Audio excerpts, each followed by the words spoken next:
तर सगळ्यांचा भन्नाट रेसिपी या चॅनलवरती तुमचं स्वागत आहे। तर आज आपण अशी वेगळी रेसिपी तयार करणार आहोत, म्हणजेच की आपण आज बीटाची रेसिपी करणार आहोत।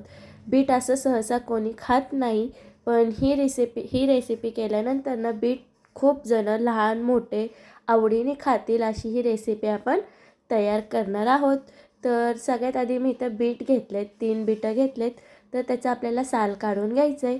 तर मी असं पेपर घेतला आहे, पेपरावरती त्याचं असं सोललीने साल काढून घेते, जेणेकरून सालीचा कचरा खाली होणार नाही। तर सगळ्या बीटाचे साल मी असे काढून घेते। तर बघू शकता मी 3 बीट घेतलेत, त्याचे साल असे काढून घेतलेले आहेत।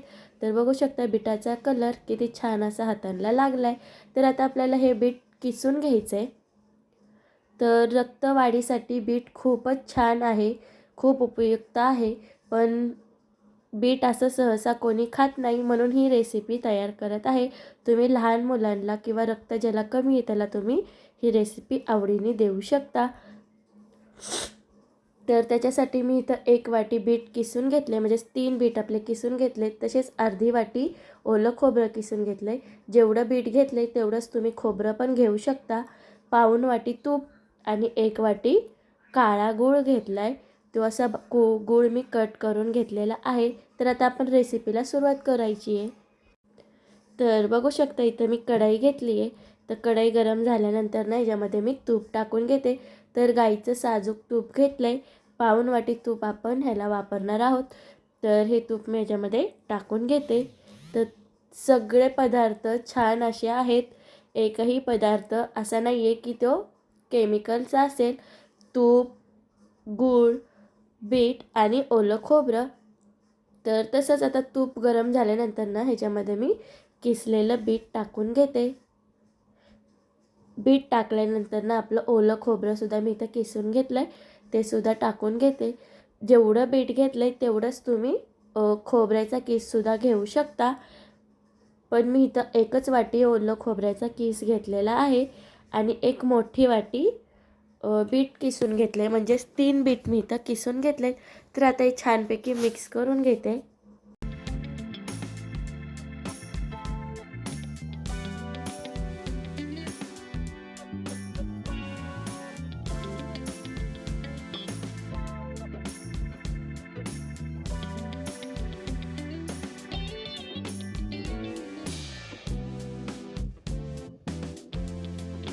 तर बघू शकता खोबरं आणि बीट छान असं मिक्स झालेलं आहे।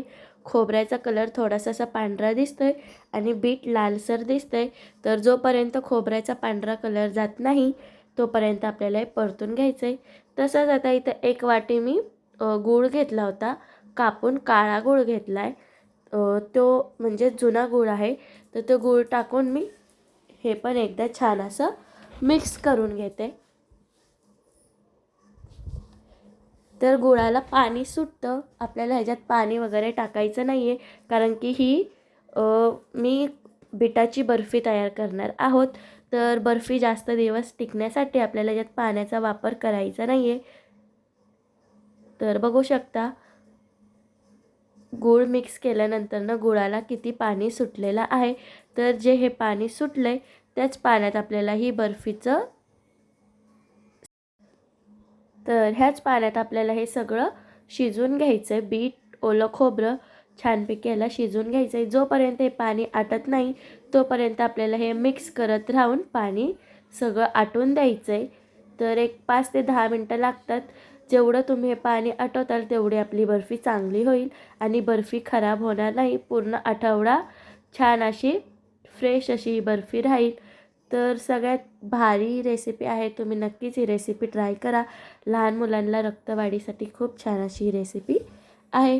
तर हे सगळं बीटाचं गुळाचं पाणी आटेपर्यंत छानपैकी ह्याला आपल्याला मिक्स करत राहायचं आहे। गॅसची फ्लेम मीडियम आहे, मीडियम फ्लेमवरती मिक्स करत राहायचं आहे, जेणेकरून कढईला हे साहित्य लागणार नाही, म्हणून ह्याला सारखं मिक्स करत राहायचं आहे जोपर्यंत ह्याचं पाणी आटत नाही तोपर्यंत।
तर इथं बघू शकता किती प्रमाणात ह्याचं पाणी आटलेलं आहे.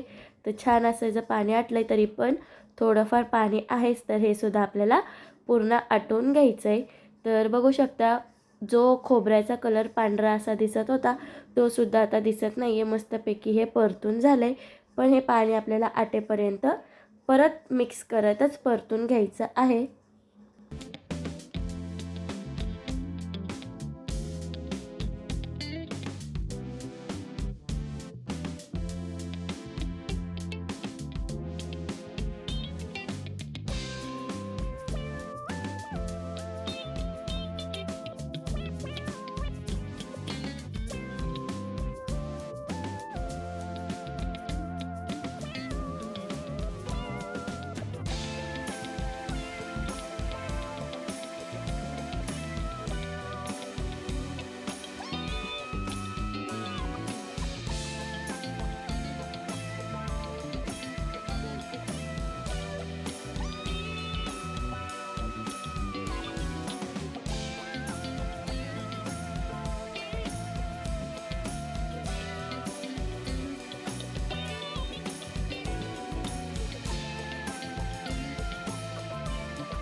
तर आता बघू शकता पूर्ण आपल्या बर्फीच्या साहित्यामधून सगळं पाणी आटलेलं आहे. तर ह्याच्यावरती मी 1 चमचा तूप अजून टाकून घेते, जेणेकरून छान अशी बर्फीला आपल्या शाईन येईल. तर आता तूप टाकल्यानंतर ना परत एकदा मिक्स करून घेते. तर बघू शकता मस्तपैकी कोरडं असं आपलं हे सगळं सामग्री झालेली आहे. थोडंसुद्धा त्याच्यामध्ये गुळाचं पाणी किंवा बिटाचं पाणी राहिलेलं नाही आहे, म्हणजेच की आपलं हे सगळं शिजून झालं आहे. तर आता मी गॅस बंद करून छानपैकी एकदा मिक्स करून घेते. तर बघू शकता छान असं आपलं बर्फीचं साहित्य मस्तपैकी शिजून झालेलं आहे.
तर आता आपल्याला बर्फी सेट करायला ठेवायची. त्याच्यासाठी मी तर एका प्लेटीला तूप लावून घेतलं आहे, जेणेकरून बर्फी खाली चिटकणार नाही. शक्यतो चिटकणार नाही, पण तूप लावून घ्यायचं. आता ही बर्फीचं आपण साहित्य सामग्री म्हणजे जी केलेली आहे ते आपल्याला ह्याच्यामध्ये टाकून सेट करून घ्यायचं आहे.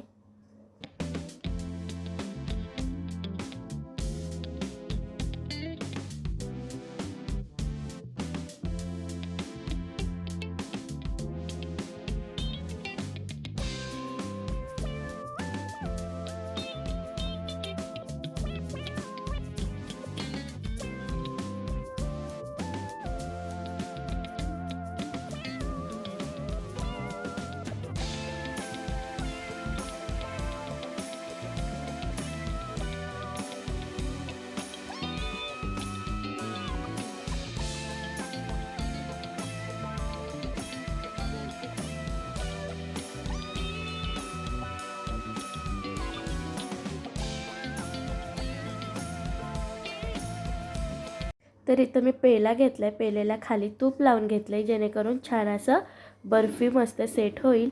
तर मी व्हिडिओत ज्याप्रमाणे प्रेस करत आहे बर्फीला त्याचप्रमाणे तुम्ही बर्फी सेट करू शकता। तर बघू शकता छान असा कलरसुद्धा झालेला आहे आणि आपली बर्फी तयार आहे। आता फक्त याला सेट करून 1 तासभरासाठी आपल्याला ह्याला थंड होऊन द्यायचं आहे।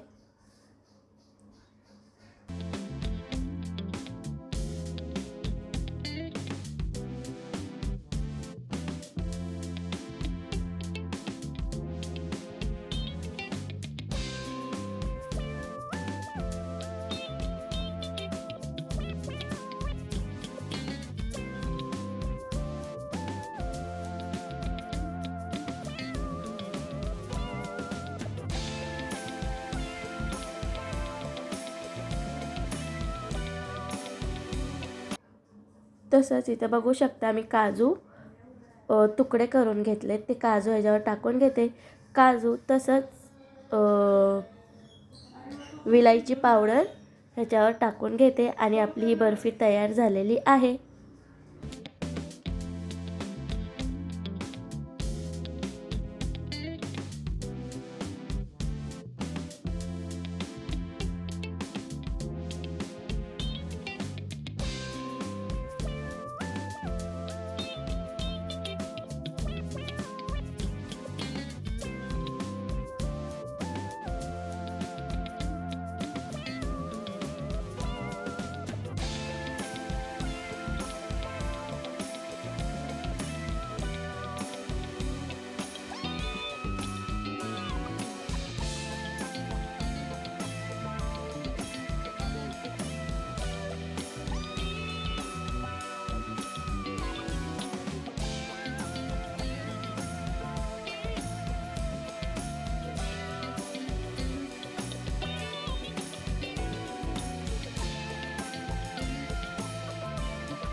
तर बघू शकता छान अशी ही आपली बिटाची बर्फी तयार आहे।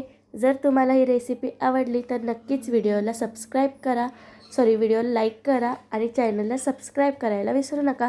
छान अशी रक्तवाढीसाठी बिटाची रेसिपी आपली तयार झालेली आहे।